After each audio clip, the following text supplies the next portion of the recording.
96. Kemudian 97 Ustadz Hasanuddin, baru saya 98. Jadi saya sekarang sedang anak baru di depan anak-anak lama. Jamaah Masjid Pondok Darus Sofa Darul Ulum. Hadir pula bersama kita Al-Mukarram Ustadz Pink. Ada kawan saya satu lagi Ustadz Oren di Jakarta. Nanti kita kumpulkan semua yang warna-warni. Insya Allah semuanya umat Muhammad Sallallahu Alaihi Wasallam. Dulu kalau orang jumpa yang paling mulia paling tua. Kalau bertemu yang paling mulia yang paling banyak hartanya. Kalau bersua yang paling dimuliakan orang yang paling tinggi jabatannya. Maka ketika Nabi Muhammad SAW datang, aturan-aturan itu menjadi kacau balau, menjadi tidak berurutan. Itulah yang membuat Abu Jahal, Abu Lahab merasa marah dan tersinggung. Karena kedatangan Nabi Muhammad SAW merusak tatanan yang sudah mereka susun sedemikian rupa. Dulu dalam majelis itu yang paling mulia adalah orang-orang yang hebat, gagah perkasa. Ketika itu maka datang Nabi SAW, malah yang dia katakan mulia itu Bilal bin Rabah, Miqdad bin Aswad, Ammar bin Yasir, budak hamba sahaya yang miskin. Maka kedudukan mereka itu menjadi tinggi di hadapan Nabi. Sami'tu daffana alaika bayna yadayya fil jannah. Aku dengar suara gesekan sendalmu di dalam surga. Lalu yang disuruh azan di atas Ka'bah itu adalah Bilal bin Rabah. Maka perbuatan Nabi itu dianggap mereka merusak tatanan sosial yang selama ini di bawah dinaikkan ke atas, yang selama ini di atas diturunkan ke bawah. Maka standar kemuliaan Islam itulah yang tidak dapat diterima oleh orang-orang yang pada tahun 1960-an di Amerika mereka masih beramai-ramai pergi ke kebun binatang, dan salah satu objeknya adalah orang berkulit hitam yang datang dari Afrika, dibuatkan di salah satu sel di kebun binatang di Amerika tahun 60-an. Fotonya masih disebar di Instagram, di Facebook hari ini. Waktu itu orang berkulit hitam masih lagi dihinakan. Bahkan salah satu presiden Afrika Selatan, Nelson Mandela, puluhan tahun korban politik apartheid, orang berkulit hitam di Afrika Selatan dihinakan di kampungnya sendiri. Di Australia orang aborigin, suku asli penduduk aborigin dihinakan. Lalu kemudian ketika Islam datang 14 abad yang lalu, la farqa bainal arabi wal ajam, tak ada beda antara Arab dengan yang bukan Arab. Wala farqa bainal abyadi wal aswad, tak ada beda antara kulit hitam dengan kulit putih. Kullukum min Adam, semua kamu dari Adam. Wa Adam min turab, dan Adam dari tanah, balik kepada tanah. Maka dalam Islam standar kemuliaan. Subuh ini saya tidak mengajari para guru-guru saya, para habaib. Saya hanya menjelaskan tentang standar kemuliaan dalam Islam. Standar kemuliaan yang pertama adalah inna khalaqnakum min dzakarin wa unsa wa ja'alnakum syu'uban wa qabaila lita'arafu inna akramakum indallah atqakum. Yang paling mulia di sisi Allah yang pertama adalah yang paling takut kepada Allah Subhanahu wa taala. Yang paling mulia di majelis ini bukan yang bicara. Yang paling mulia adalah yang paling takut kepada Allah Subhanahu wa ta'ala. Dan takut itu letaknya di dalam hati. At-taqwa hahuna, kata Nabi. 3 kali Nabi mengatakan at-taqwa hahuna, at-taqwa hahuna. Takut itu letaknya di dalam hati. La imbasatta ilayya yadaka litaqtulani, kalau kau ambil batu besar itu untuk membunuh aku, ma'a nabi basiti yadiya ilaika liaqtulak, aku tidak akan mengangkat batu untuk memukul kepalamu, wahai Qabil, kata Habil. Kenapa engkau tidak membalas? Habil tidak membalas perbuatan Qabil, bukan karena Habil itu cacat, bukan karena Habil itu sakit, tapi Habil menjawab, inni akhafullah, aku takut kepada Allah Subhanahu wa ta'ala. Itulah alasan mengapa kurban Habil diterima, kurban Qabil tidak terima. innama yataqabbalullahu minal muttaqin. Kurban yang diterima Allah itu adalah dari orang yang takut kepada Allah Subhanahu wa taala. Salat bukan hanya sekedar mengangkat tangan, tegak, rukuk, sujud, iftitah, tasyahud, i'tidal, salam, tapi salat di dalamnya adalah takut melaksanakan perbuatan yang mungkar. Haji bukan sekedar berniat di miqat lalu kemudian tawaf, sa'i, tahallul, tapi haji adalah takut menggunting rambut, takut mencabut bulu badan, takut mencabut tanam-tanaman di tanah haram, takut membunuh binatang, menanamkan rasa takut kepada Allah.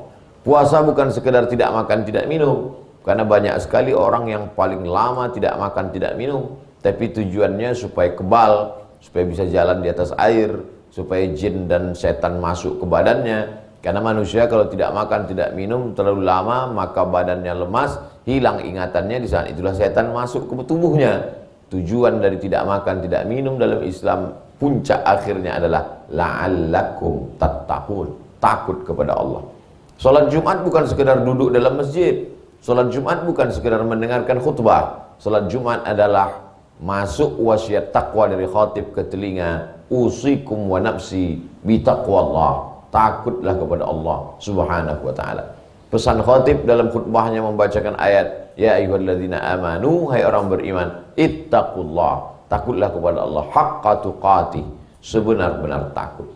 Maka kalau seorang tua takut kepada Allah, dia tidak akan sia-siakan anaknya. Kalau anak takut kepada Allah, dia tidak akan durhaka pada orang tua.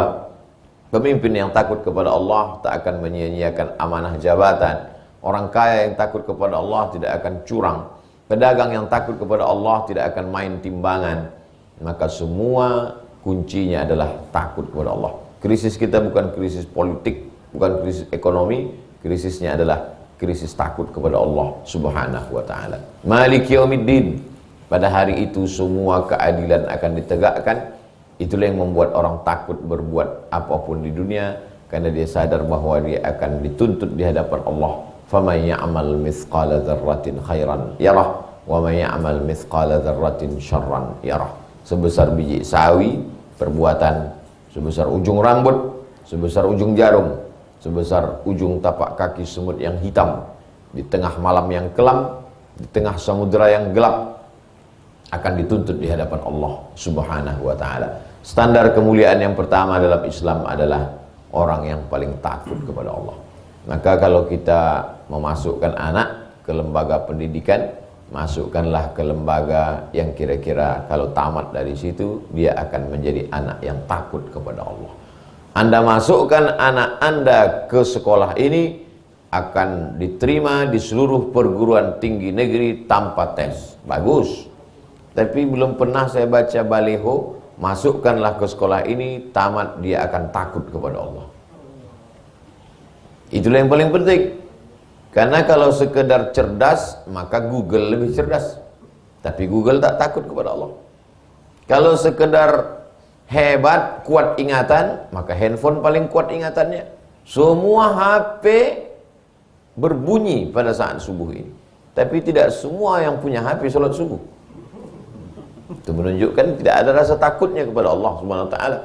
Kalau sekedar hafal, maka semua program aplikasi Al-Quran hafal Al-Quran, tapi tak ada takutnya kepada Allah Subhanahu wa taala. Rasa takut itulah yang tidak bisa ditanamkan melalui pendidikan online. Karena pendidikan offline, guru mendidik dari mulai cara berwudu, cara memasukkan air ke hidung, cara mengusap kepala, cara menyapu telinga, cara menyiram kaki. Jangan sampai ada sebesar beras air tak menyentuh kulit yang wajib kena air wudhu, maka datang rasa takutnya, jangan-jangan sholatnya tidak sah, jangan-jangan air najis masih menetes. Rasa takut itulah yang membuat kita selamat dari azab Allah Subhanahu wa taala. Dan kita subuh ini masih terjaga, terbangun, itu pun juga karena rasa takut. Saya 2 kali terjaga malam ini, terjaga sekali, habis itu terjaga sekali lagi. Baru ingat saya, rupanya ini waktu Indonesia bagian tengah. Takut kepada Allah Subhanahu wa taala, dan takut kalau sampai ketinggalan salat subuh, masa ustadznya ketinggalan. Jamaah yang dimuliakan Allah Subhanahu wa taala, Rasa takut ini selalu terus kita pupuk. Rasa takut paling ringan, paling pendek, takut dalam sholat. Dari takbiratul ihram sampai salam 5 menit. Bahkan sebagian sahabat-sahabat bisa sampai 2 menit. Pendek dan singkat memupuk rasa takut. Mulai agak lama sedikit, itulah dia puasa. Dari mulai azan subuh ke azan maghrib. Tapi yang paling panjang sekali adalah pada saat umroh. Dari mulai Bir Ali bagi pesawatnya yang ke Madinah sampai ke Makkah. Yang lebih panjang lagi sampai 3 hari. Tanggal 8 hari Tarwiyah, tanggal 9 hari Arafah, tanggal 10 hari Nahar. Dari mulai tanggal 8 dia takut-takut sampailah tanggal 10 habis tahallul. Baru kemudian tahallul kubra, tahallul akbar, tahallul setelah tawaf wada, setelah tawaf ifadah, maka selesailah semua. Dari mulai yang paling singkat sholat sampai yang paling panjang haji, semua yang dipupuk adalah rasa takut kepada Allah Subhanahu wa ta'ala. Kalau pengajian ini membuat kita bertambah takut, mudah-mudahan ini diridhoi Allah. Amin. Terutama yang menyampaikan dan kita semua. Ini poin yang pertama, standar kemuliaan dalam Islam adalah yang paling mulia, yang paling takut kepada Allah. Yang kedua, siapa yang paling mulia menurut ajaran Islam? Khairukum, orang yang paling mulia di antara kamu, man ta'allamal Qur'ana wa 'allamahu, orang yang belajar Quran dan mengajarkan Al-Quran.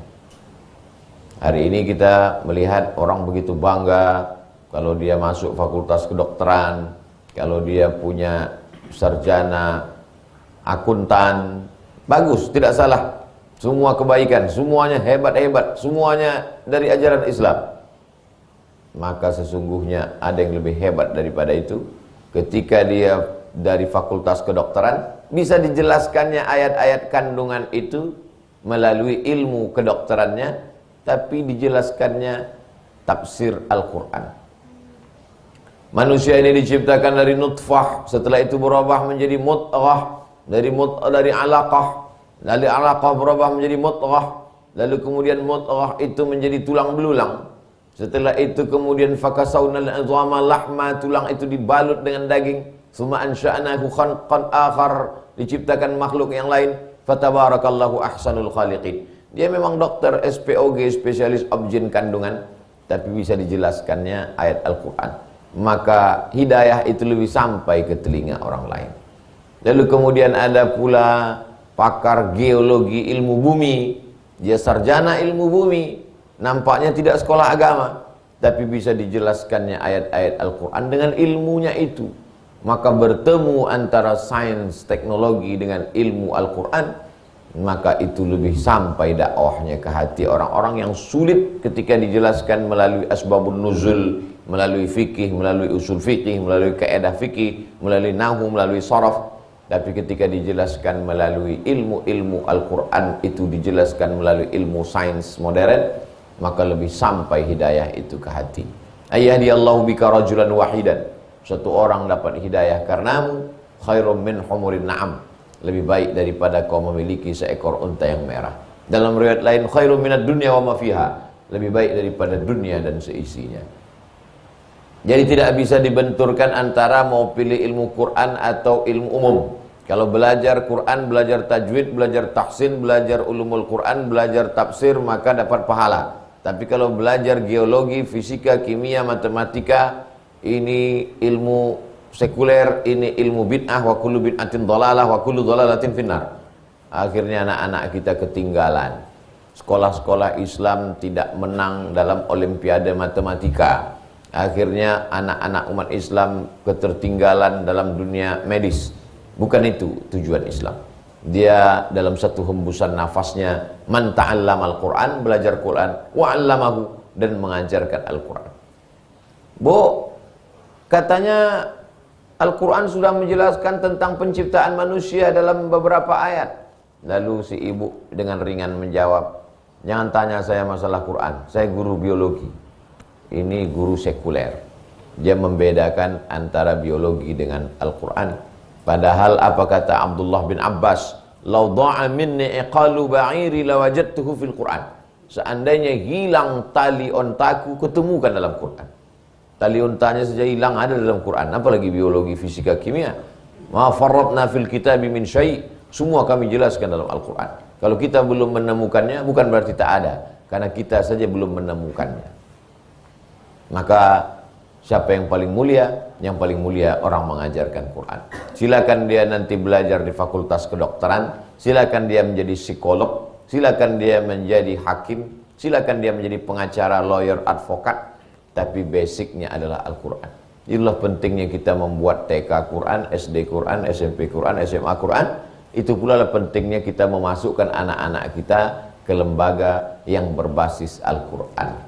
Hari ini orang sekuler dengan semangatnya mengembangkan pendidikan sekuler. Agama hanya urusan personal antara manusia dengan Tuhan di ruang-ruang sempit, di tengah malam munajat, di tempat-tempat ibadah. Adapun urusan masalah ilmu pengetahuan dipisahkan. Itulah makna sekular yang diambil dari kata saikulum, memisahkan ilmu dengan agama. Yang paling mengerikannya nanti puncaknya adalah memisahkan negara dengan agama. Negara mengurus urusan umum, agama mengurus personal. Mengkerangkeng agama. Lalu kemudian yang paling mengerikan lagi, memisahkan kehidupan dengan agama. Sehingga kehidupan ini tidak lagi diwarnai oleh agama. Kau bebas hidup sesuka hatimu, selama tidak melanggar aturan manusia, selama tidak dijerat hukum, maka bebas. Padahal dalam Islam, idza waqa'az zubabu fi ina'i ahadikum, kalau lalat masuk ke tempat air minum kamu, falyughmishu, maka celupkanlah, fa inna fi ihda jinahaihi da'an, dalam salah satu sayapnya ada penyakit, dan salah satu sayap lagi membawa penawar obat. Lalat saja masuk ke tempat air minum kita diatur dalam Islam.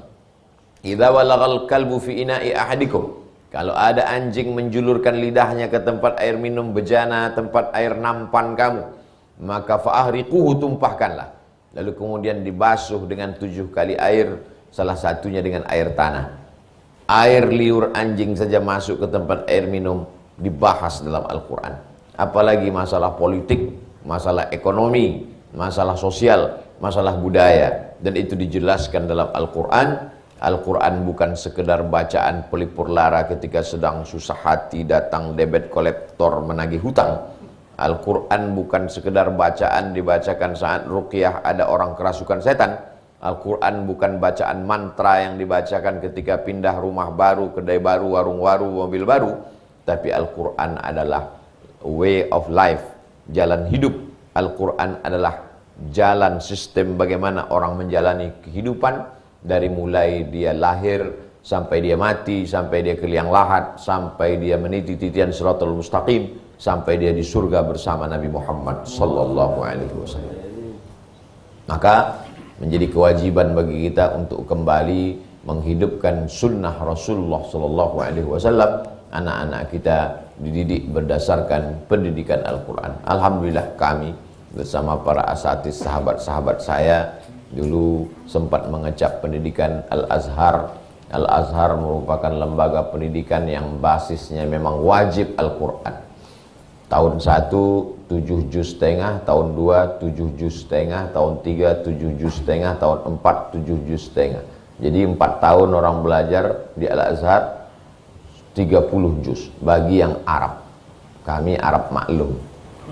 Jadi negara yang tidak dari Arab, Indonesia, Malaysia, Brunei Darussalam, Singapura, yang bukan Arab, maka dapat diskon korting 2 juz saja setahun. 4 tahun 8 juz. Mungkin Ustadz Hatta, Ustadz Hasan dan Ustadz Yuli masih ada. Saya udah hilang. Gara-gara sering naik pesawat, hilang dia. Saudaraku yang dimuliakan Allah Subhanahu wa taala, jadi basis Al-Qur'an ini mesti kita tanamkan lagi ke lembaga pendidikan. Kalau tidak maka na'udzubillah. Kalau ada sekarang lembaga pendidikan justru anak-anak didiknya buta huruf Al-Qur'an. Apa sarjana model bagaimana yang diharapkan dari orang yang buta huruf Al-Quran?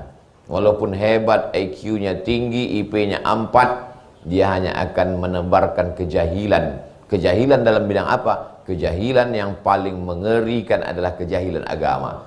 Karena kata Allah Ta'ala, "May yuridillahu bihi khairan", kalau Allah ingin orang itu baik, yufaqihu fiddin, didalamkannya ilmu agamanya. Makanya doa Nabi untuk Abdullah bin Abbas, Allahumma faqihhu fiddin, dalamkan ilmu agamanya, wa'allimhu ta'wil, ajarkan dia pemahaman agama yang benar. Kalau tidak, maka hancurlah semuanya. Membangun jembatan kata orang susah, tapi orang yang membangun jembatan yang mengaduk antara berapa sak semen, berapa pasir, batu bata, itu jauh lebih sulit.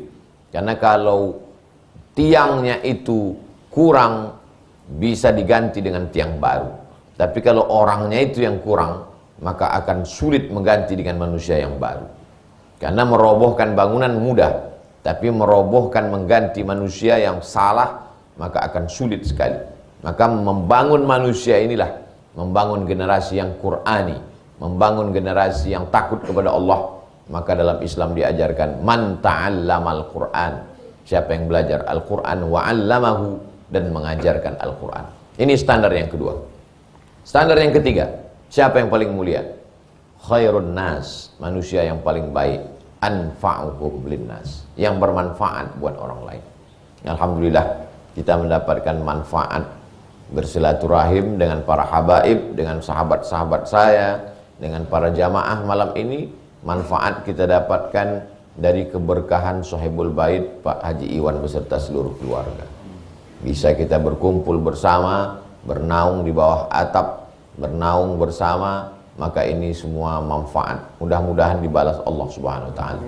Kata Nabi, man ahsana ilaikum, siapa yang berbuat baik kepada kamu, fakafi'uhu, balaslah. Fa illam tajidu, kalau kamu tak sanggup membalas, fad'u lahu, doakanlah. Doanya pun diajarkan Nabi, jazakumullahu khairal jaza. Jazakumullahu khairan, Allah memberikan balasan.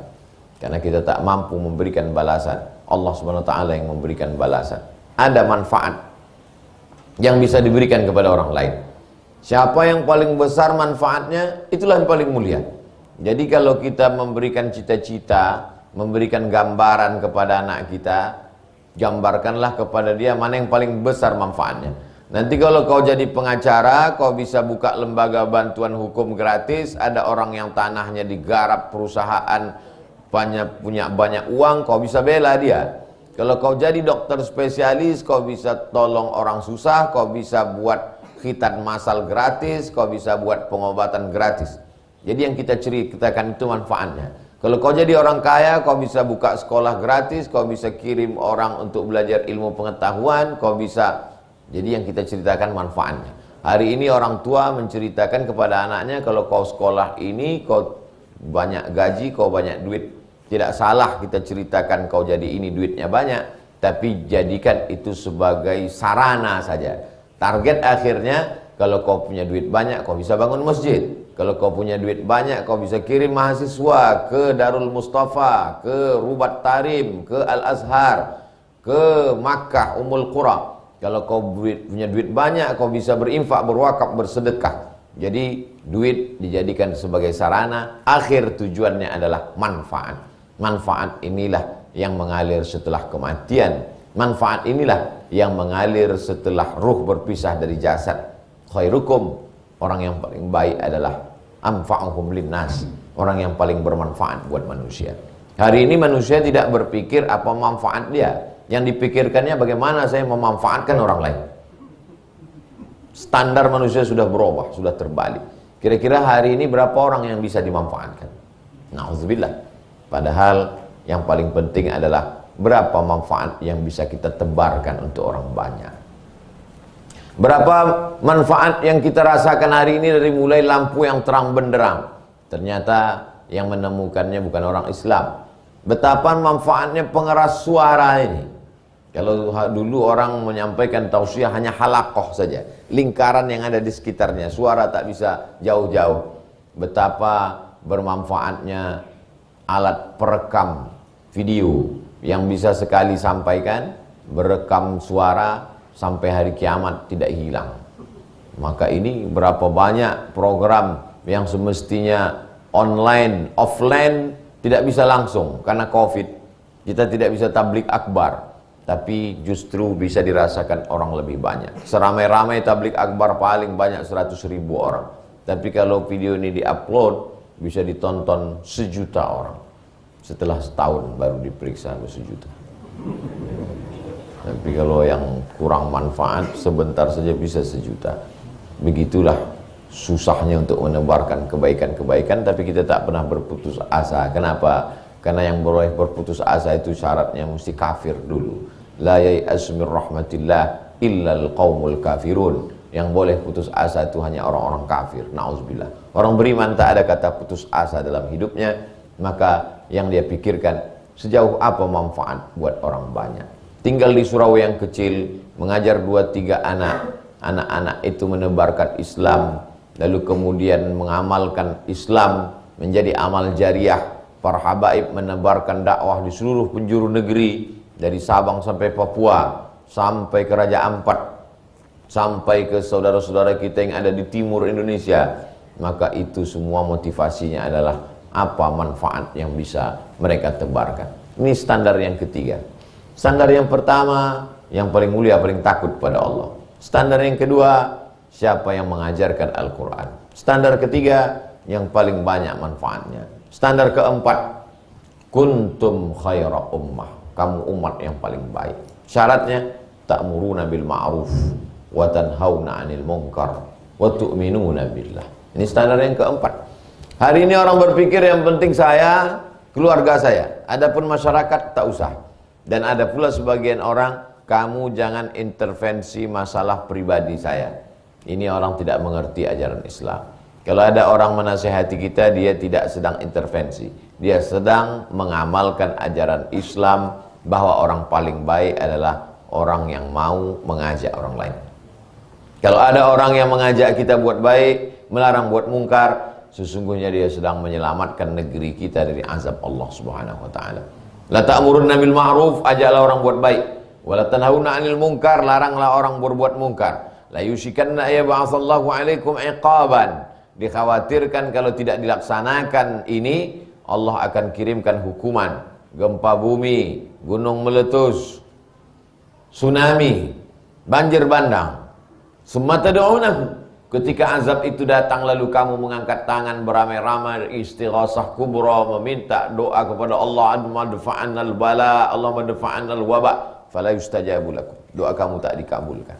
Apa sebab doa tak dikabulkan? Gara-gara tidak melakukan amar ma'ruf nahi mungkar. Hari ini banyak orang memilih diam, karena diam selamat. Kalau berbicara nanti akan dibalas oleh haters dan buzzer. Maka diam lebih selamat. Diam adalah puncak dari segala macam dosa. Kenapa demikian? As-sakitu anil haq syaitanun akhras, kata Imam Abu Ali Ad-Daqqaq, yang dikutip oleh Imam An-Nawawi. As-sakitu, diam, syaitan akhras, syaitan yang bisu. Syaitan bisu melihat orang diam, inilah saudaraku, kata dia. Na'udzubillah. Saudara yang dimuliakan Allah Subhanahu wa taala, maka selagi masih ada kesempatan untuk amar ma'ruf nahi mungkar, inilah yang kita laksanakan subuh ini. Ini bagian dari amar ma'ruf, mengajak ke dalam kebaikan, dan nahi mungkar, melarang orang dari segala kemungkaran. Standar siapa yang paling mulia? Siapa yang paling kuat nahi mungkarnya? Hari ini orang yang melakukan nahi mungkar diajak resek. Hari ini kalau ada orang menegakkan nahi mungkar dikatakan macam tak ada kerja aja. Hari ini kalau ada orang melakukan nahi mungkar, ini provokator. Padahal dalam Islam, ja'al islamu gharibun, Islam ini datang dalam dianggap aneh. Fa sawfa yakunu ghariban, lalu kemudian di akhir zaman dia pun akan dianggap aneh. Fatuba lil ghuraba, berbahagialah orang-orang yang aneh. Orang yang aneh itu maksudnya adalah orang yang tetap istiqomah nahi mungkar di tengah umat yang kacau balau. Itu bukan aneh-aneh yang lain. Karena banyak juga orang mempelintir hadis ini digunakan untuk melegitimasi dirinya. Dikatakannya kamu ini aneh, itulah saya ini termasuk yang berbahagia, kata Nabi SAW. Bukan. Itu bukan orang bahagia. Orang bahagia adalah ketika orang semuanya tidak melakukan amar ma'ruf nahi mungkar, dia tetap istiqomah amar ma'ruf nahi mungkar. Saya tidak sanggup berbicara Pak Ustadz, karena saya tidak bisa ceramah, saya tidak bisa menyampaikan. Man jahaza ghazian faqad ghaza. Siapa yang menyiapkan alat-alat perang, maka dia sudah mendapatkan pahala perang. Memberikan tombak, menyediakan baju besi, maka sesungguhnya dia sudah dapat pahala perang. Betapa Utsman bin Affan tidak ikut perang Badar karena istrinya sakit, tapi dia tercatat sebagai orang yang dapat pahala perang Badar. Kenapa? Karena dia mempersiapkan. Hari ini juga begitu. Kalau kita sanggup, siapkanlah untuk amar ma'ruf nahi mungkar. Kalau tak sanggup, siapkan aja mikrofon sama sound systemnya. Amar ma'ruf nahi mungkar ini berat, biar aku saja. Saudara yang dimuliakan Allah Subhanahu wa taala, maka kalau ada saudara kita yang tegak lantang beramar ma'ruf nahi mungkar, berikanlah support, berikanlah doa. Tak sanggup melakukannya, supportlah. Kalau belum sanggup melihat kebaikan, maka jangan sampai bertepuk tangan bersama kebatilan. Begitu kata Syekh Muhammad Mutawalli Asy-Sya'rawi.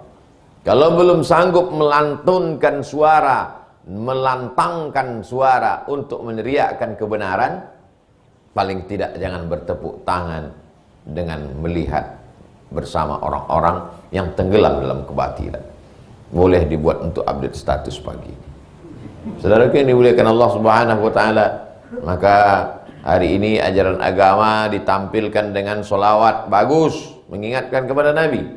Ajaran agama dengan membangun masjid, bagus, tidak salah. Tapi kalau amar ma'ruf nahi mungkar tak dilaksanakan, maka itu adalah awal musibah besar, memancing turunnya azab Allah Subhanahu wa taala. Nahi mungkar. Bani Israel diazab Allah Subhanahu wa taala bukan karena tidak beribadah. Karena orang Bani Israel pun hari ini beribadah luar biasa. Cobalah lihat bagaimana ibadah mereka di dinding ratapan Makkah, di samping Masjidil Aqsa. Dinding-dinding itu mereka menangis meratap di sana. Makkah, dinding ratapan. Mereka umat yang tekun melakukan ritual ibadah. Mereka diazab Allah bukan karena tidak beribadah. Kanu la yatanahawna an munkarim fa'alu. Tapi mereka tidak melakukan nahi mungkar terhadap perbuatan yang mereka lakukan. Ada yang orang melakukan mungkar, mereka diam saja. Bukan urusan saya. Memang bukan urusanmu. Bahkan begitu lantangnya mereka menulis dan berkata, nerakaku urusanku dan surgaku bukan urusanmu. Disebarkan dalam bentuk flyer, meme, disebarkan di Instagram. Urus saja surgamu, jangan urus nerakaku. Memang nerakamu, kau buat dosa itu dosamu, itu rumahmu, itu gajimu. Tapi kalau azab Allah itu datang, yang hancur bukan cuma kau saja.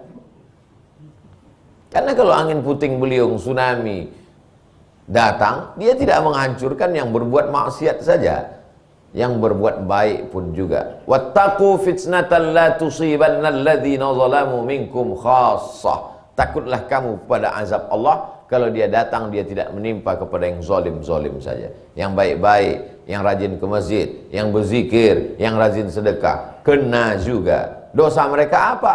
Mereka kan sudah baik. Dosanya adalah karena diam melihat kebatilan. Betapa diam itu dosa yang luar biasa. Orang menganggap hari ini dosa itu adalah pakai narkoba, dosa itu adalah zina, dosa itu adalah mencuri, dosa itu ghibah, namimah. Ada dosa yang lebih mengerikan. Apa? Diam melihat kemungkaran. Kalau masih ada orang yang mau bicara, alhamdulillah. Kalau ada masih mau menegakkan kebenaran, alhamdulillah. Tapi kalau sudah diam melihat kebatilan, sesungguhnya azab sudah dekat. Bahkan mungkin azab itu sudah terjadi. Standar yang kelima, siapa yang paling mulia di antara manusia di hadapan Allah Subhanahu wa taala? Aktsaruhum salatan. Orang yang paling banyak bersolawat kepada Nabi Muhammad sallallahu alaihi wasallam. Aqrabu majlisan, paling dekat majlisnya dengan majlis Rasulullah sallallahu alaihi wasallam di padang mahsyar, mendapatkan syafaat mulia di dunia, mendapatkan syafaat uzma di akhirat, masuk ke dalam surga, dekat dengan Nabi. Kenapa? Karena paling banyak solawat. Tidak sah salat kalau tidak ada Allahumma salli ala Sayyidina Muhammad wa ala ali Sayyidina Muhammad.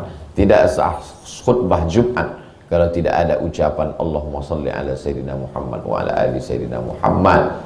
Tidak akan dikumandangkan azan kalau tidak menyebut nama dia. Sebelum itu muazin berkata, innallaha wa malaikatahu yusalluna 'alan nabi. Innallah, Allah, wa malaikatahu, malaikat-malaikat, yusallun, berselawat kepadanya. Allah praise for him. Jadi terjemah itu diejek mereka. Tuhan berdoa untuk dia. Allah praise, P-R-A-Y-S. Allah berdoa untuk dia. Mestinya dia yang berdoa kepada Allah. Kenapa pula Allah berdoa untuk dia? Kata mereka mengejek. Masa Allah berdoa untuk dia? Yang dia maksud Allah berdoa untuk dia, Allah berdoa untuk Nabi Muhammad, terjemahan dari Allah sallallahu. Allah bersolawat kepada dia. Tak paham dia makna Allah bersolawat kepada dia. Allah bersolawat kepada dia maknanya Allah meridainya. Wala saufa yu'tika rabbuka fatarda. Apapun yang kau mau diberikan oleh Allah Subhanahu wa ta'ala. Allah meridai dia.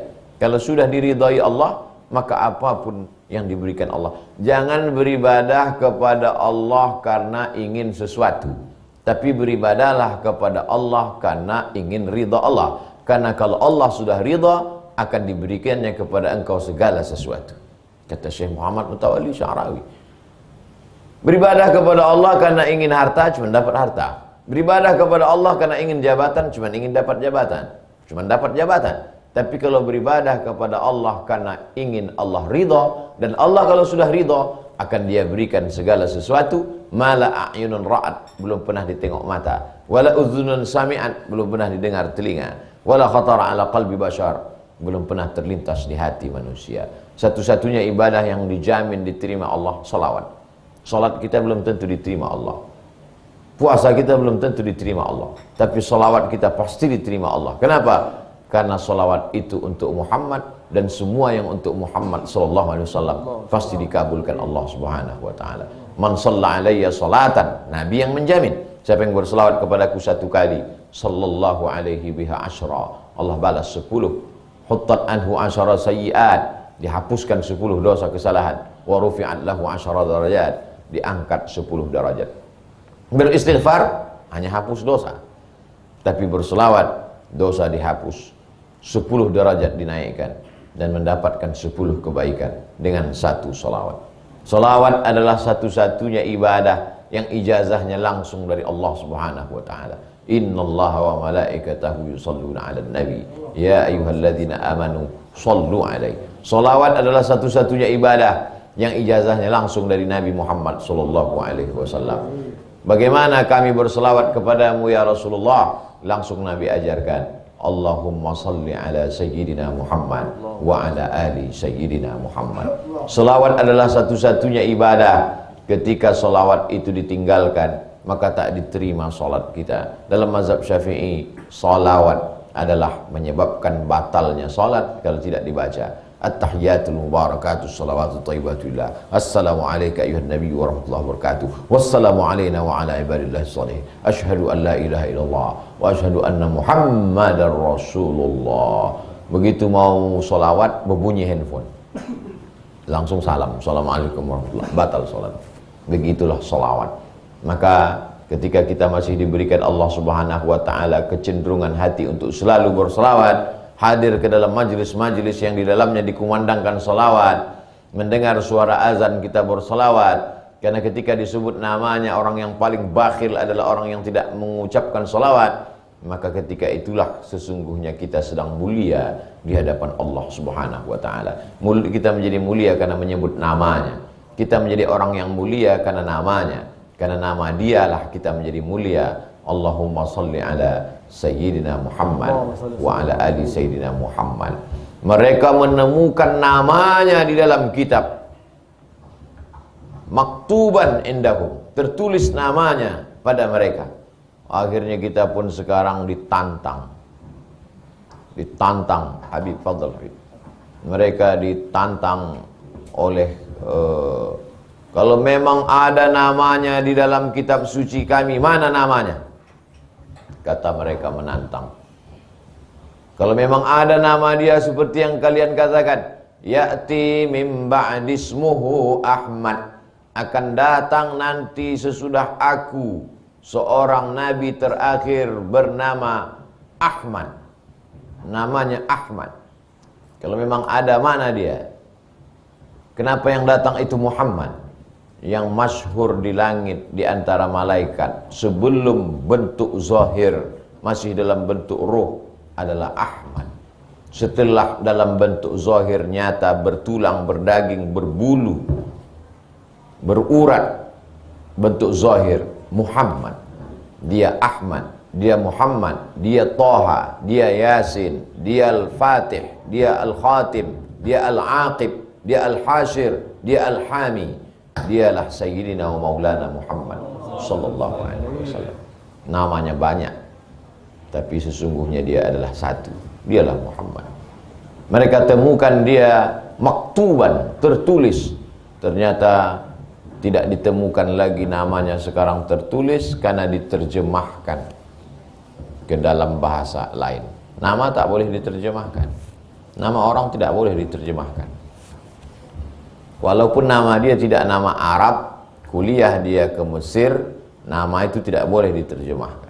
Makanya banyak dosen-dosen di Azhar tersenyum melihat nama orang Indonesia yang tidak diterjemahkan, tertulis di situ. Apa ini, kata dosen di Mesir? Kok namanya Superman? Rupanya namanya Suparman. Tulis Superman. Nama tak boleh diterjemahkan.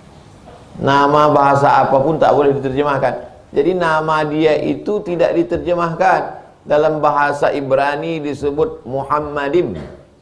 Muhammadim, orang yang tercinta. Muhammadun dalam bahasa Arab, orang yang terpuji. Mereka terjemahkan ke dalam bahasa Inggris lovely, orang yang tercinta, love, orang yang dicintai, yang disukai. Dimanapun dia pergi, dia disukai. Kalau yang menyukainya kawan itu biasa, tapi dia disukai oleh orang kafir musyrik jahiliyah. Semua orang kafir musyrik jahiliyah menyukai dia. Maka mereka lah yang memanggil dia Al-Amin. Yang memanggil Al-Amin itu bukan Abu Bakar, bukan Umar, bukan Ali. Kalau Sayyidina Ali yang memanggil dia Al-Amin, maklum, karena sepupunya, saudaranya, menantunya. Tapi yang memanggil dia Al-Amin itu jauh sebelum dia jadi nabi. Lovely, orang yang terkasih, orang yang tercinta. Semua mencintai dia, semua menyayangi dia. Tak ada orang yang tak menyukai dia. Makanya barang-barang dagangan dia yang dibawanya berniaga ke negeri Syam itu laku terus. Sampai Khadijah itu heran. Kenapa kalau yang membawa barang dagangan ini orang lain tidak laku? Tapi kenapa kalau pemuda ini yang membawa laku terus? Mana orangnya? Maka ditunjuklah oleh Maisarah, itulah orangnya. Terkesima Khadijah melihatnya. Dia adalah nur, cahaya. Nur, cahaya. Sudah datang kepada kamu cahaya. Cahaya di atas cahaya. Sayyidina wa maulana wa syafi'ina wa dhukhrina Muhammad sallallahu alaihi wasallam. Tak dapat kita melihatnya, tak bisa kita berjumpa. Maka paling tidak kalau mau menjadi orang mulia, banyak-banyak berselawat kepadanya. Berapa kali sesuai dengan kemampuan kita. Siapa yang paling banyak berselawat, itulah yang orang paling mulia di hadapan Allah subhanahu wa ta'ala. 5 poin yang saya sampaikan pada pertemuan subuh ini. Standar kemuliaan orang yang paling takut kepada Allah. Standar kemuliaan orang yang paling menyebarkan Al-Quran. Standar kemuliaan orang yang paling bermanfaat. Standar kemuliaan orang yang paling banyak berselawat. Itu 5 poin, bukan batasan. Masih banyak lagi, tapi yang 5 poin ini sekedar mudah diingat, sekedar pertemuan kita yang terbatas oleh waktu dan kesempatan. Mudah-mudahan pada pertemuan di masa akan datang kita dapat membahas lagi apa standar-standar kemuliaan menurut Nabi Muhammad sallallahu alaihi wasallam. Itu yang dapat saya sampaikan, mudah-mudahan bermanfaat buat saya sendiri, buat kita semua. Mudah-mudahan kita tidak lagi mengukur orang dari kekuasaannya, dari jabatannya, dari hartanya, tapi mulai kita mengukur diri kita sendiri, sejauh mana takut kita, sejauh mana kontribusi kita terhadap pengajaran Quran, sejauh mana banyaknya selawat kita, sejauh mana pula kita takut kepada Allah Subhanahu wa taala. Terima kasih atas segala perhatian. Mohon maaf atas segala kesilapan dan kekhilafan. Aqulu qouli hadza astaghfirullah li wa lakum Wassalamualaikum warahmatullahi wabarakatuh.